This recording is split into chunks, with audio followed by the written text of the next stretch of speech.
para sa longest-running gag show sa bansa na Bubble Gang, their 30th anniversary celebration hits different.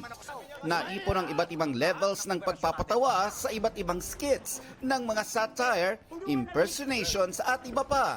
Para i-level up ang kanilang 3 dekada ng pagpapahalakha, nakikolab pa ang Bubble Gang sa Barangay LS 97.1 FM at ni-level up pa nila ang content. Dinayo ng GMA Integrated News ang rehearsals ng anniversary presentation ng show.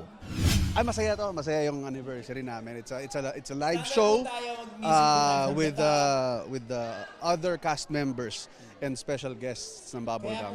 Kumbaga para tong ano. Reunion ba kasama yung ibang mga taga-Bubble Gang? Marami. Hindi ko sabihin ko sino-sino pero maraming bibisita sa atin, maraming manonood sa atin. Hindi lang daw katatawanan ang ihahatid ni Nakapusok comedy genius Michael V.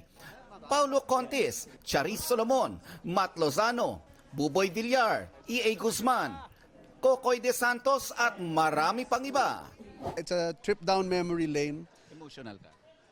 Medyo actually. May mga na-tape na kami na ibang collaboration with the old cast and the new cast. Pero nung ni-rehearse namin tapos nakikita ko yung mga video sa mga luma, medyo nakakaano siya.